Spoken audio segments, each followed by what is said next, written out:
Du hast eine Hüftarthrose und deswegen Bewegungseinschränkungen an der Hüfte? In diesem Video erkläre ich dir, was die Ursache ist von diesen Bewegungseinschränkungen und wie du mit 2 Übungen aktiv dagegen wirken kannst. Bei einer Arthrose verlierst du an Knorpel und Knorpel hat die Funktion von Stoßdämpfer. Und Knorpel sorgt auch dafür, dass die Beweglichkeit zwischen die einzelnen Knochenteile leicht und beschwerdenfrei abläuft. Wenn du jetzt aber Knorpel verlierst wegen dieser Veralterungsprozesse, dann ist die Beweglichkeit in der Hüfte erstmal geringer. In Konsequenz dazu wird dann die hinteren Anteil von der Kapsel von dem Hüftgelenk, die wird auch straffer. Und deshalb sind die 2 Bewegungsrichtungen, die als erstes eingeschränkt sind, die Beuge nach vorne, weil der hintere Kapsel sie ja nicht dehnen kann, und auch das Innendrehen der Hüfte. Und diese beiden Bewegungsrichtungen sind extrem wichtig im Alltag, weil wir nutzen diese kleine Innendrehung die ganze Zeit, währenddessen wir laufen, und die Beugung bei einfachen Bewegungen, wie zum Beispiel die Schnürsenkel zu binden. Wichtig, wenn wir jetzt versuchen, die Beweglichkeit wiederherzustellen, ist es auf einer Seite die hintere Kapsel von dem Gelenk, dass da aktiv eine Dehnung stattfindet, nicht nur in der Muskulatur, aber in der Kapsel. Und zweitens, dass wir mit Übungen arbeiten, wo diese Stoßdämpferfunktion wieder beansprucht wird. Das heißt, mit Beugung und Drehen. Bei der ersten Übung geht es darum, dass du die hinteren Kapsel von dem Gelenk dehnst, nicht die Muskulatur. Wir wollen ja direkt an dem Gelenk arbeiten. So, du stellst sie jetzt erstmal hüftbreit, ganz normal Beine auseinander. Und jetzt bringst du die betroffene Seite quer über deine gesunde Seite. Dein Mittelfuß sollte direkt vor deinem großen Zeh sein. Und das wird dann ungefähr so aussehen. Du drehst jetzt aktiv die Hüfte nach innen. Diese Bewegung nach innen drehen. Und jetzt drehst du mit der Mitte von deinem Fuß über deine Zehe. Und dadurch hast du jetzt eine extreme Innendrehung der Hüfte gebracht. Versuch mal jetzt aber bewusst nicht diesen Bewegungen zu kompensieren, indem du deinen Rumpf zu doll bewegst.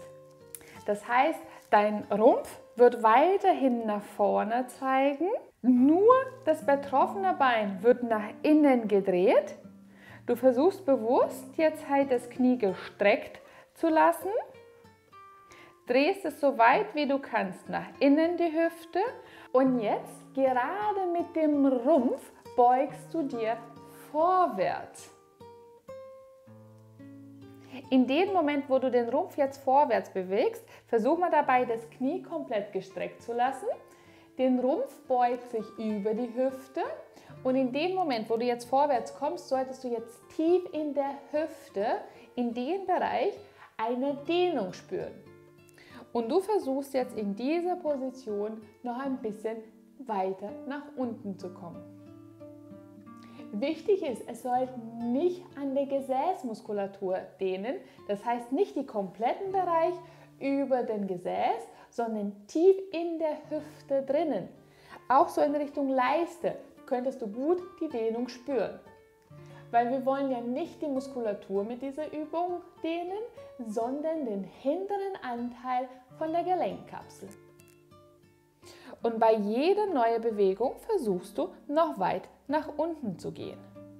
10 bis 12 leichte Wiederholungen und bei jeder neuen Bewegung versuchst du tiefer in den Bewegungseinschränkungen reinzugehen und dann kommst du wieder hoch.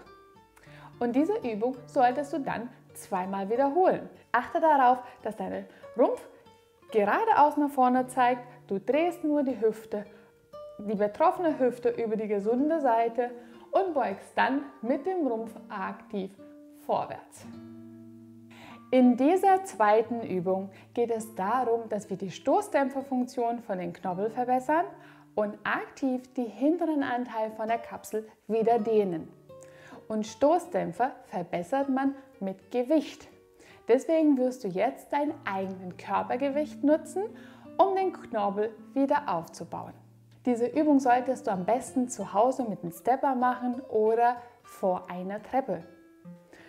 Du solltest das betroffene Bein auf der Stufe draufbringen, so dass der komplette Fuß auf der Ebene drauf ist und bewusst dein Gewicht auf die Ferse verlagern. Und jetzt versuchst du mit deinem Rumpf Richtung betroffenes Bein rüber zu drehen. Damit verstärkst du die Innendrehung der Hüfte. Achte darauf aber, dass du nicht das Knie nach innen abweichst und auch nicht nach außen. Wenn du von oben nach unten runter guckst, müsste dein Knie den Fuß überdecken.